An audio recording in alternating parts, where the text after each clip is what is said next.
Fuck off! That all seems quite intense, but at times, if you were just a couple of 100 metres away, you might not have even known that there was a protest going on, let alone two. One originally billed as a peaceful vigil, but then denounced as a far-right rally. The other, a unity rally in response.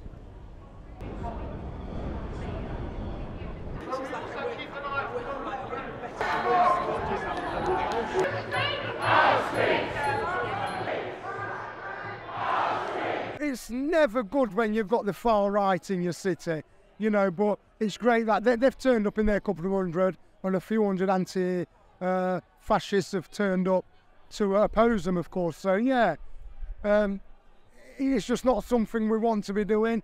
We want to be here today to show our support and solidarity for the people of Southport after what happened on Monday, you know. And obviously now we're having to oppose the hatefulness of the far right after their attacking of so many times through the week. Do you think they have any legitimate concerns? No, not at all, because they've used the awful death and tragedy of 3 little girls in Southport. They've taken that and they've used it to attack people's communities.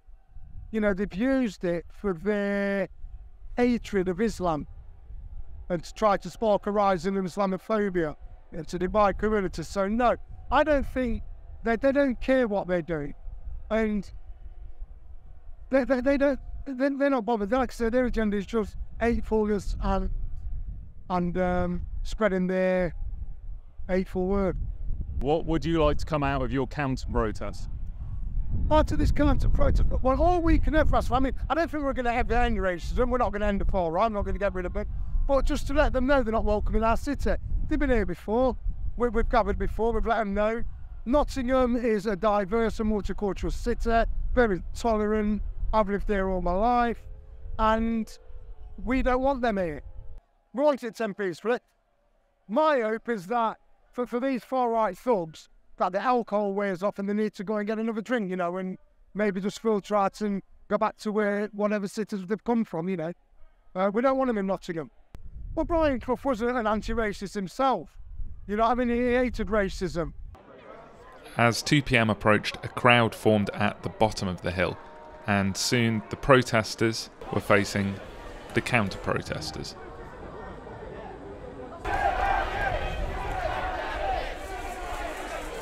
We're just showing them what peaceful protesters we are.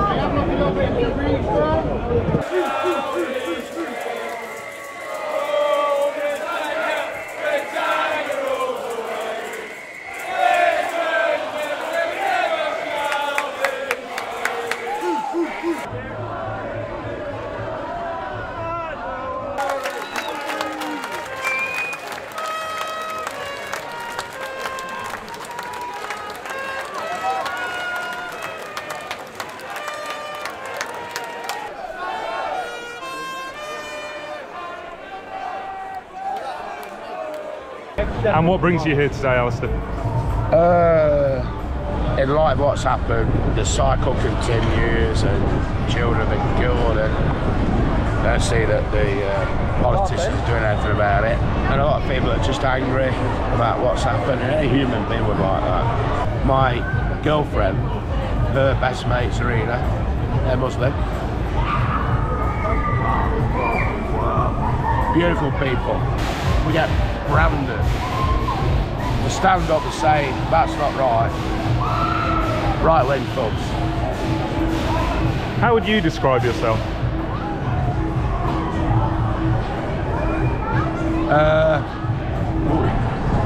Inquisitive about what's happening in the world.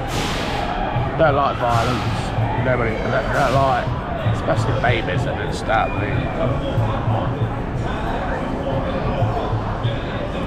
come down today, look by the cornet, just to see what's happening, to talk, and the labels that people get branded, they're not really this lost racist stuff.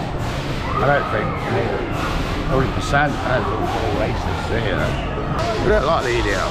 No, but they've been gone. Yeah, have you seen any evidence of the EDL? No. But because the rumour's been spread by a certain politician down in Whittam, right? She spread this. They've come out, oh, we're not. Yeah, well, so we don't want EDL here. I was in London when at Borough Market, and I was going back to Borough Market, and the next minute, it all stopped. And there was, what's going on? Terrorist attack. It can't go on. Right. To say that it'll happen again. So 4 years, those years ago, Westminster Bridge, Borough Market, terrorist attacks, and now it's come again, and it's like, well... What do you think's causing it? Well, talk about values, but people from other parts of the world, I wouldn't say culture, but, well, you said this, and that's how you deal with it. Like, well, this is UK, it's like you can't do that, but they don't, the way they were brought up, they don't have these values. I was going to pick my lass up the other way in Bobber's Mill, and I was waiting, and there was an argument between an Asian lad and this black chap, and then I'm like, next minute he pulled out a penny. You can do that kind of thing. I don't know. When I lived in Docklands, I used to go cycling, and hate preachers. I stopped, and they're all, and one of them started looking at me, and like,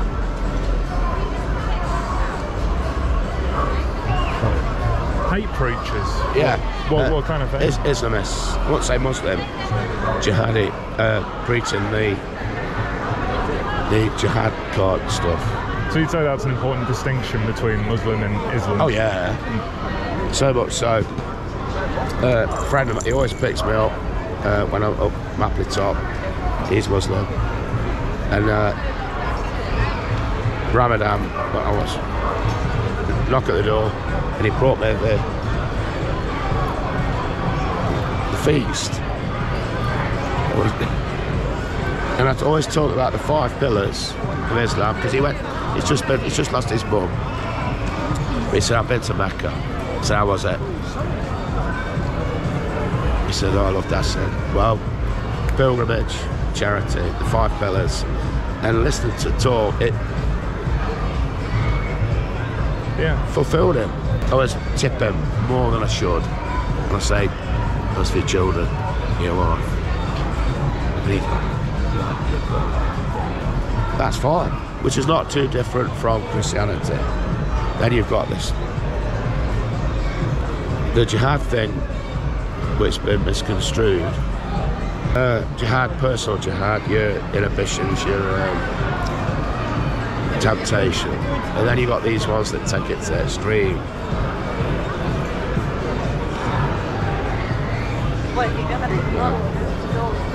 For the sake. So you think everyone here sees that distinction?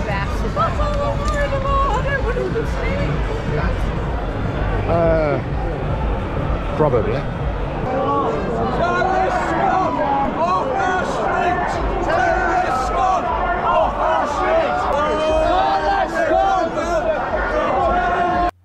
It should be pointed out that the suspect in the Southport stabbings has been named, and the Mirror reports that his family was heavily involved in their local church.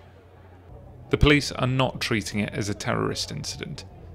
It's also worth mentioning that while I'm no expert in these things, I did not see evidence of political organisation among the protesters. There were none of the badges, symbols or customised flags that would usually be associated with an organisation like the EDL. Islam was brought up throughout the day as the protesters chanted slogans like Allah, Allah, who the fuck is Allah?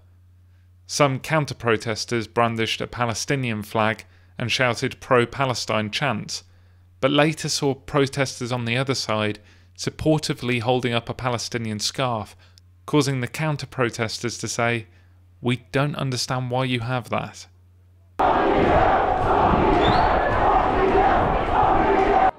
As the hours went by, the mood changed.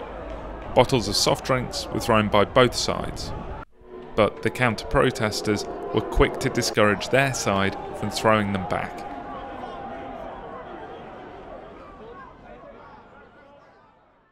The side with the St. George's flags were the only ones to throw eggs and then glass. People started to get detained, searched, and arrested.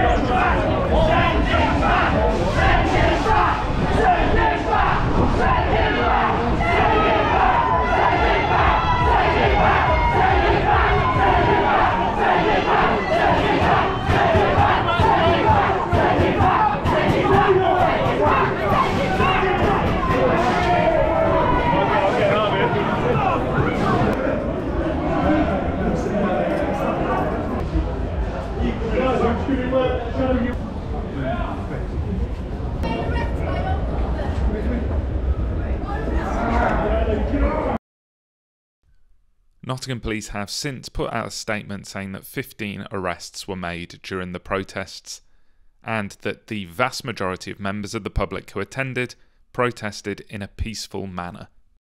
What? What's going on? They fucking arrested me for no reason. Some guy come in, fucking started fucking causing a ruckus. Yeah. He got jumped on, and I get arrested, saying I punched him in the face. Right. You know what I mean? Yeah, fuck off. Okay. Yeah. Get the fuck out of my face. Hey, okay. You were talking your camera, you fucking muppy. All right, I'm going. You know what I mean? You were talking to him.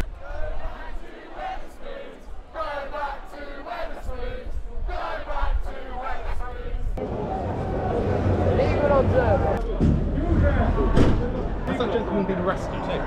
So why are you detaining him before post? Because we're entitled to detain people for sin. Yeah. Oh, under what power? Sorry? Under what power? That depends on what power we're using, doesn't it? What power are you using? I'm not using any power. So why is he now? He's been detained for search. Under what power? Well, that's the cops, because they're the ones using. Can I ask them, please? Then? No, you're not going to the van because there's police stuff in there. He's been detained for a search after being pointed out for a bottle. You know, he's controlling the bottle. You know, you don't have to detain someone. I'm not your mate. Right? Mate, you know you don't have to detain. Mate, you know you don't have to detain somebody for a search. You are abusing your powers. Right. This is an illegal stop and search. Right. Stop. And I have a record of it. Good. Okay. I would leave you there because I think you're just being antagonistic and confrontational. So it's too trouble for. Can you turn your turn your body cam on, please? Of course I can. Thank you. So I'll just say on the body so I'm being antagonistic. You're being confrontational, antagonistic. You're talking over me. I'm trying to explain to you. Sorry. Under what law am I breaking any law here? You're not breaking law. Okay, right. But you're being rude. And I don't sorry. It's being rude against the law. No, but I don't have to talk to you either. So I'm going to leave you in peace. Bye. As it got towards 6 PM, the counter-protesters wrapped things up and dispersed, with the police maintaining the distance between the two crowds. There were a few more scuffles after this, but things largely died down, and a couple of counter-protesters were seen cleaning up some of the mess left behind. It was a day of division, but there was one message everyone could agree on. What's brought you here today? I seen there'd be a lot of attention, possibly a bit of drama, before I come down and see what it's all about. I'm not political in any sense, so I don't want to stand on any side. So I thought I'd come down today, I'd make a little protest, micro-protest if you like, about something I'm passionate about. It's going to get more eyes, more people are going to see it, and it's just something I'm a bit passionate about really. So I thought, opportunity, seize it. And do you think it's worked? I've had a great response, to be fair, yeah, a good reception. Everyone seems positive on both sides. Yeah, I don't feel like I'm being in the way at all, let's say. And how would you describe the mood? Well, I came for the first one quite early, and it was a nice mood, good vibes and everything, and then a lot of the other parties started hanging around, and then the mood changed a little bit. It became more chanty, more like backing and forwards and to and fro's, chanting against each other. You know, everyone's entitled to an opinion, everyone's entitled to a safe place to live. If this is England, then this is England. I accept it.